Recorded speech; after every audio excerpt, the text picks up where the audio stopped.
எம்பெருமானால் ஏவப்பட்ட காற்றும் மழையும் நீராடிக் கொண்டிருந்த அந்த அம்மைமார்களுக்கு பெருத்த குளிரை ஏற்படுத்தியது. அந்த வாடையினால், அந்த குளிர் நடுக்கத்தால் மேலும் நீராட முடியாமல் கரையேறி ஆடை எடுத்து ஜலம் திரட்டி கைலைக்கு செல்லலாம் என்ற எண்ணத்திலே கங்கையை விட்டு கரையிலே வந்தார்கள். வந்து பார்க்கிற போது அவர்கள் வைத்திருந்த இடத்திலே ஆடைகளை காணவில்லை. ஐயோ, ஆடைகளை காணவில்லையே, அங்கமெல்லாம் பொங்கலிடுகின்றதே, கால்கரங்கள் ஆடி அசருகின்றதே, எப்படியாயிலும் குளிர் காய வேண்டுமே என்று அவர்கள் சிந்தையிலே எண்ணினார்கள். அந்த எண்ணத்தின் பிரதிபலிப்பாக பகவான் நாராயணரே அங்கே அவர்களுக்கு அக்னியாக காட்சி கொடுத்தார்.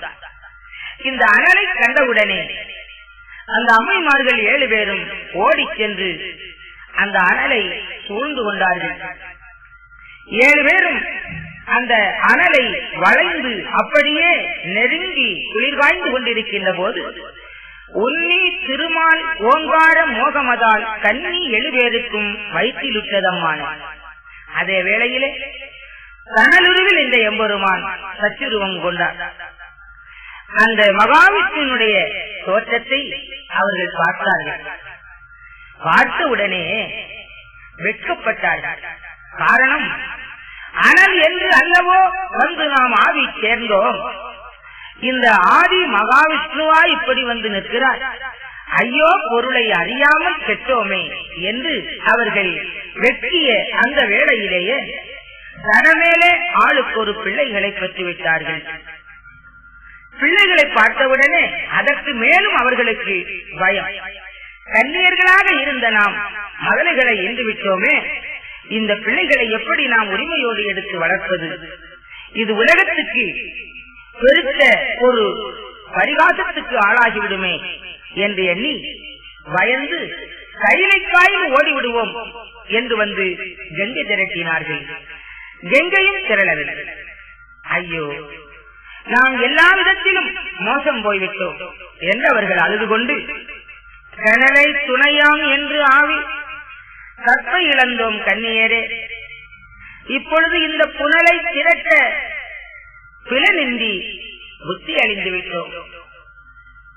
இந்த வெறுங்கையோடு அனலை தரித்த ஈசன் முன்னாலே சென்றால் நமக்கு என்ன என்ன பங்கங்கள் வருகிறதோ, எனவே அங்கே போவதை காட்டிலும் நம்முடைய பழியை தீர்த்துக் கொள்ளுகின்ற வகைக்கு அது தீருகின்ற வரையிலும் இதோ இந்த வனத்திலே தவம் இருப்போம் என்று அந்த அம்மைமார்கள் 7 பேரும் அந்த அயோத்த அமிர்தவனத்திலே தெற்கு முகமாக தவம் இருந்தார்கள். அவர்களுடைய தவத்தின் குறிக்கோள் என்ன? அந்த பிள்ளைகள் என்ன ஆனார்கள், எம்பெருமான் மேற்கொண்டு என்ன செய்கிறார் என்ற வரலாற்றை இங்கே தொகுத்து ஐயா நமக்கு தந்து கொண்டிருக்கின்றார். கண்ணியர்கள்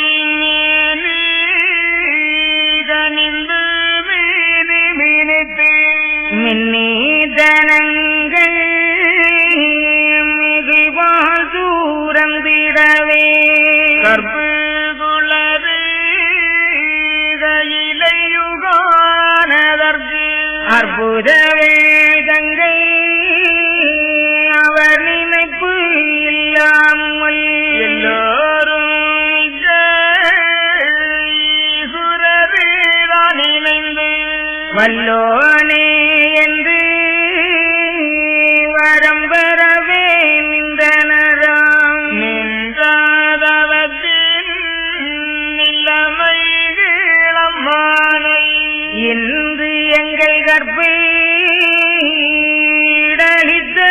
மமுனிவன் வந்தங்கள் தன்னை மாலையிட வேணும் என்று வந்து தனம்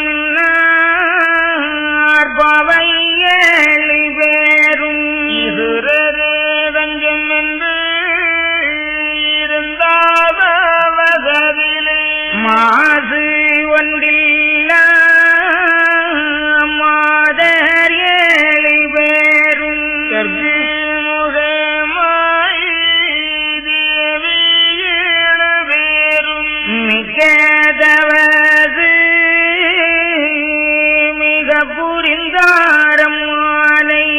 கற்பழித்து எங்களுடன் கண்ணீதிரளாமல் வைத்தோ பொற்பாதம் உண்டனவே பூவை தாவதிருந்தான் பாலிலகி நல்ல முருகம் பாலாராய் ஓடிடவே காலிலகாவண்ணம்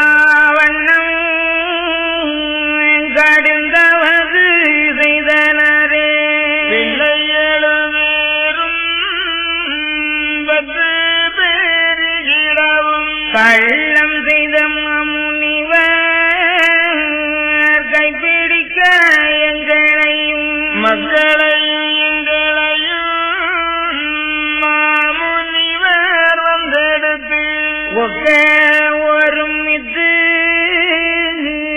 உலகாள வைத்திடவும் நின்றார்தவசு நேரிலை மாறி எல்லோரும் நந்தானம் அமடவார் நாடி தாவதிருக்க பிறந்த பிள்ளை புதுமை கிளம்போரி அறந்தழைக்கும் நாராயணர் மகவு ஆகியதோ சான்றோர் விரம்பிடவும் தரணியர தாண்டிடவும் வேண்டும் பெரிய விருது வகை பெற்றதுவும் ஐயா உரைக்கு அடியேனாதை எழுதி மெய்யான போத மேலோர்கள் உண்பதிலே அன்பான இந்த அகிலதிரத்தம்மானை தன்போதமாயிருந்து தாழ்மையுடன் கெட்டவர்க்கு கர்ம முதல் சஞ்சலங்கள் கழியும் என்றார் எம்பெருமாள் உண்மை உள்ள லட்சுமிக்கு உபதேசமாயுரைத்தான் இப்படியே பிள்ளைதனை இந்த பின்பு கன்னியர்கள் அப்படியே சென்று அவர் போய் தாவதிருக்க பிள்ளைகளை போட்டு புண்ணியனார் போகாமல் வள்ளளந்த மாலும்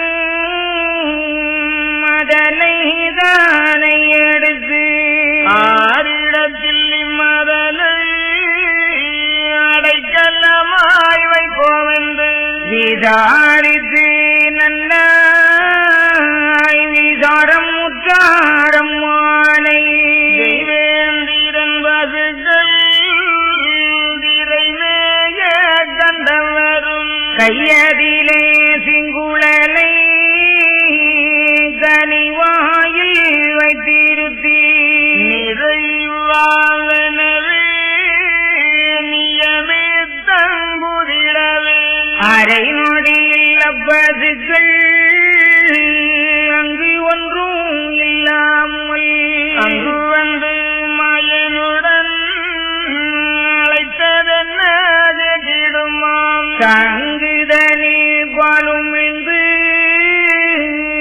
தாரும் என்றாரம் பெருமாள் பாலுமின்று நாவுள் பல நாளும் பலருக்கு நாளொரு நாள் மட்டும் நடந்து வரும் வேளையிலே கண்டுக்கு பாலு காணாமல் வைப்போர்கள் ஏதென்ற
பெண்ணல்ல போர்க்கு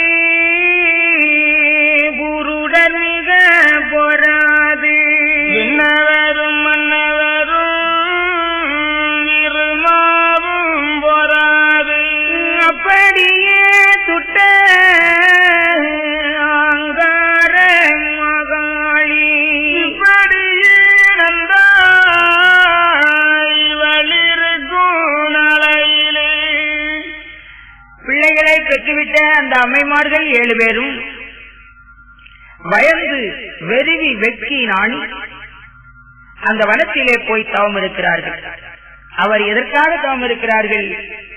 தங்களுக்கு ஏற்பட்ட குறைகள் நீங்க வேண்டும், நாம் பெற்ற பிள்ளைகள் தரணி அரசாள வேண்டும்.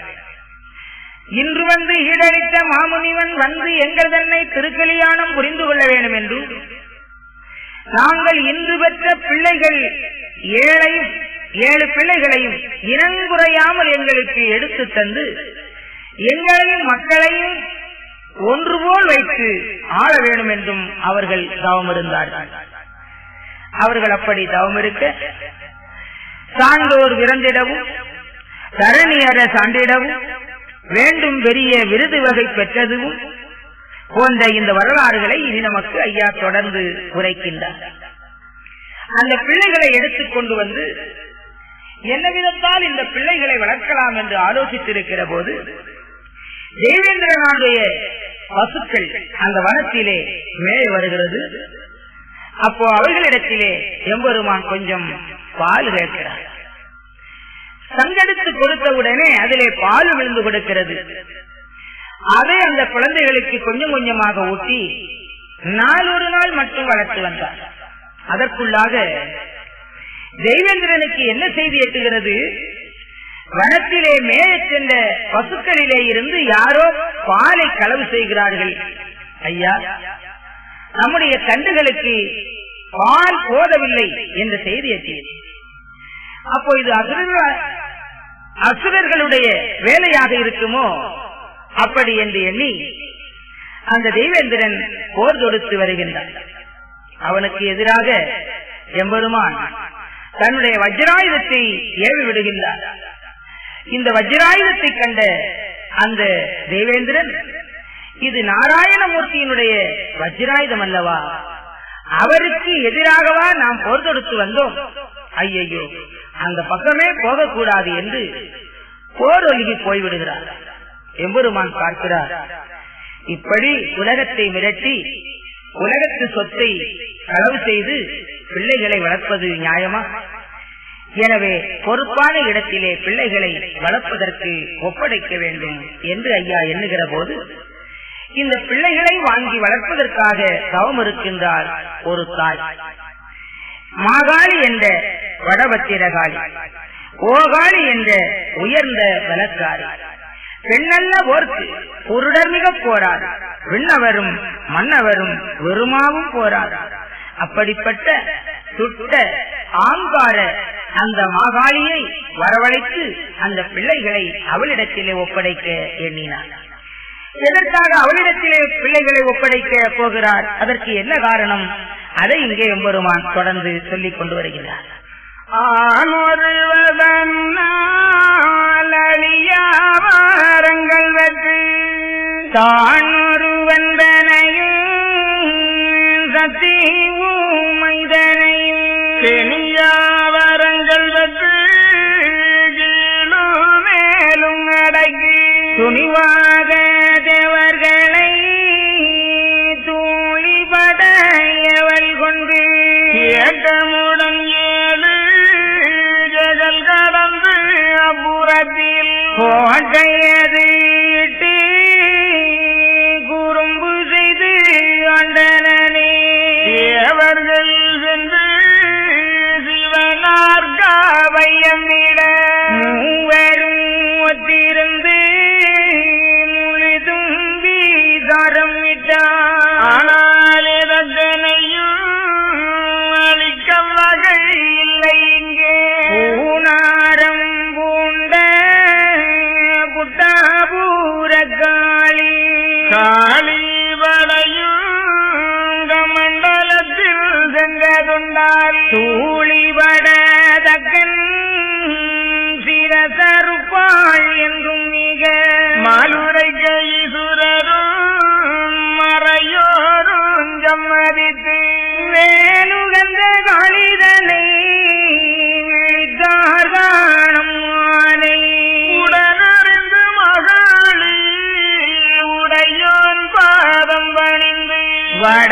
அக்கினி முகத்தாள் வருத்தினதேன் என்னை என்றாள். தக்கந்தலை அறுத்து சங்காரோந்திரவி மிக நீ போவென்று விடை கொடுத்தாரி சுரரும். விடை வேண்டி காளி விமலநாடி போற்றி படைக்காரிவின் ஒன்று பரமனோட கேட்டாள். என்னோடுதவி எல்படையாய் வன்மரவே வண்ண புதல்வர் வகிரும் என்றாள் மகாளி.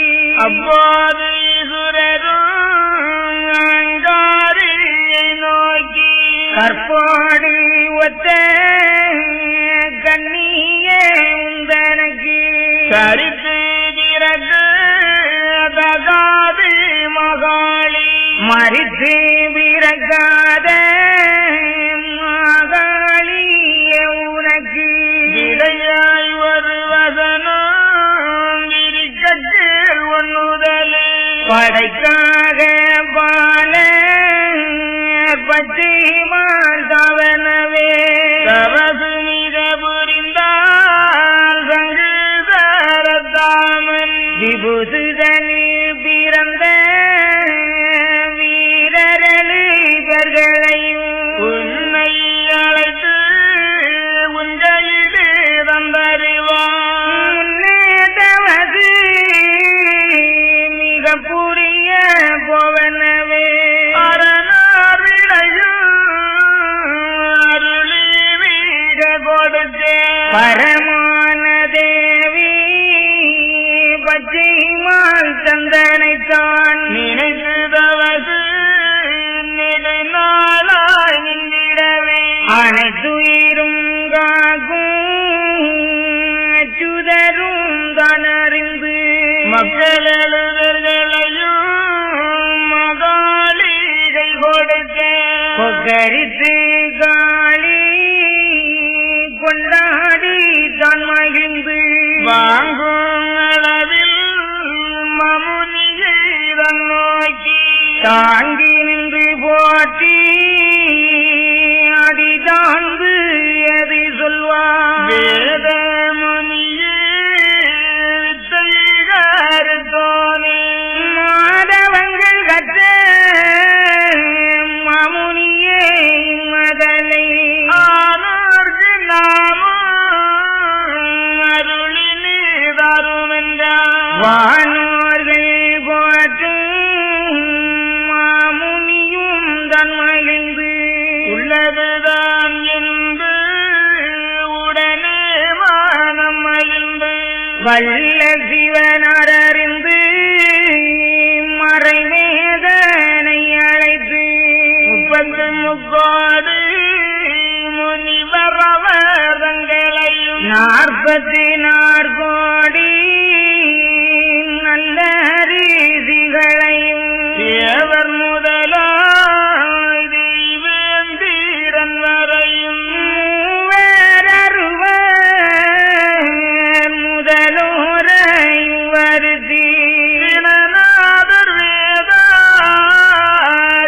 வேதாகிம்புருடரையும் வருதி குணமான நந்தி குமரனையும் வருதி சக்தி உமையும் தரசுவதி பார்வதியும் எதிரையும் வானோர் எல்லோரையும் வருதி சங்கமது கூடி சத்திரங்கள் தனோதி மங்கள வாத்தியங்கள் மடமடன எதிர்க்க படியே தங்கம் எல்லோரும் தங்கூடி அப்படியே தான் இருக்க அருளி வாரச்சுதரும்.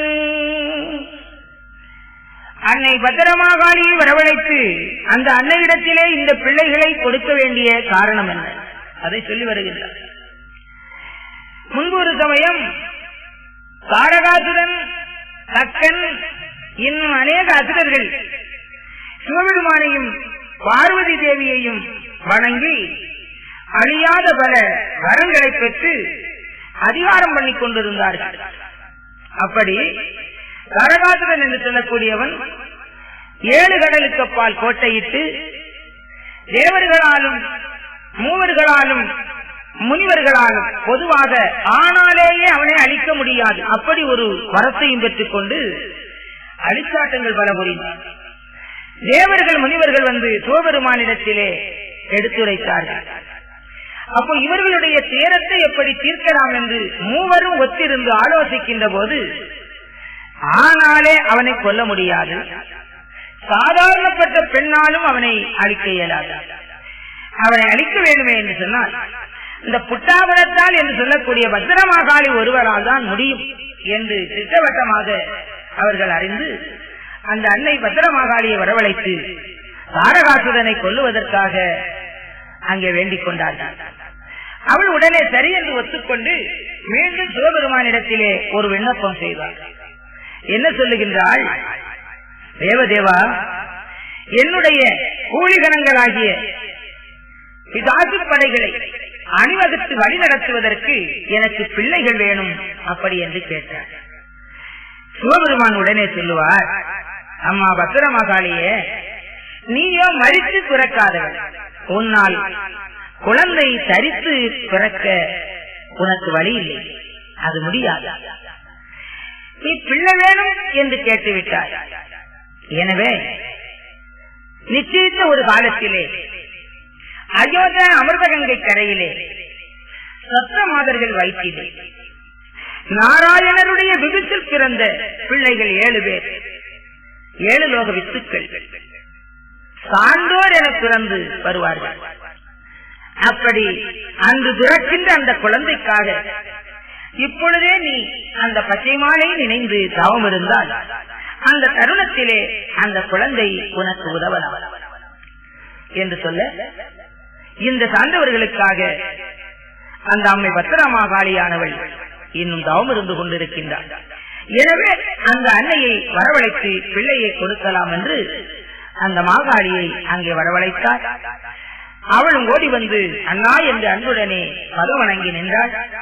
அவளுடைய தவத்துக்கு உறுதி கொடுத்து பிள்ளைகளை எடுத்து வளர்த்து தருவதற்கு அந்த அன்னை இடத்திலே கொடுக்கின்றார். அப்போ அந்த அம்மையானவள் இந்த பிள்ளைகளை வாங்குகின்ற போது, மனமுனியே, இந்த பிள்ளைகளுக்கு தாங்கள் பெயர் சூட்டி தர வேண்டும் ஐயா என்று கேட்டுக்கொண்டார். இதுவும் ஒரு நன்மைக்காகத்தான் இருக்கும் என்று எண்ணி எம்பெருமான் மற்றுமுள்ள தேவர்களுக்கெல்லாம், அதாவது சிவபெருமான், பிரம்மதேவர், பார்வதி, சரஸ்வதி, இன்னும் லட்சுமி, முனிவர்கள், தேவர்கள், கணநாதர், கிம்புருடர், சேதாரர் மற்றும் சித்தாதிகள், காட்டிலே தவம் இருக்கின்ற தவசிரேஷ்டர்கள், கணபதி, முருகன், சூரியன், சந்திரன், இப்படி எல்லா தேவர்களையும் அங்கே வரவழைத்து சபை கூட்டி அந்த சபையில இந்த 7 பிள்ளைகளையும் எடுத்து வைத்து பெயர் சூட்டி தரும்படியாக சிவபெருமானை வேண்டிக் கொள்ளுகின்றார். அங்கே எப்படி பெயர் சூட்டுகிறார்கள், என்ன நடக்கிறது என்பதை தொடர்ந்து வாசகத்திலே சொல்லி வருகின்றார். பிறந்த பிள்ளை எனதுக்கும் பேரிடமே வேணும் என்று ஆரந்தனைக்கும் ஈசர் முன்வர் வைத்தாரம் மாலை. அப்போது குரரும் அன்பாயம் அறிந்து இப்போது மாயவரை எல்லோருக்கும் பொதுவாய் நீதானே நமாயிட்டாலது போதும் பார்வனந்த பால்வன்னூரைக்கார்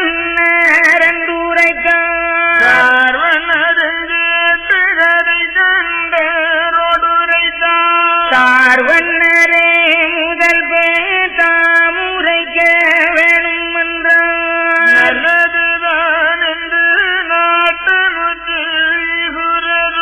வல்லவனே உன்னாத விந்து வந்து தோன்றினதான் பொருளை தொடர்ந்து கண்ட மன்னவர்க்கு ஜானரநாமம் சாட்சி நரிசுரரும்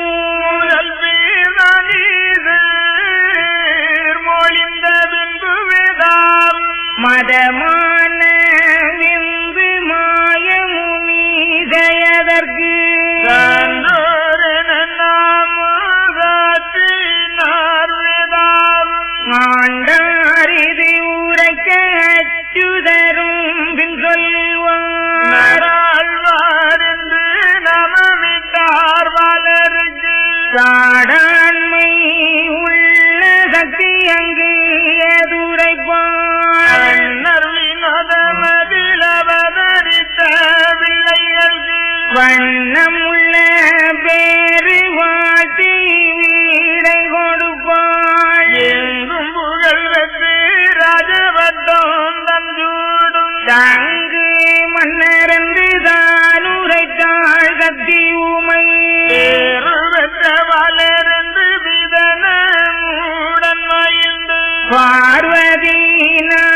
கற்பகத்துக்கு ஒத்த கண்ணீசரகுவதி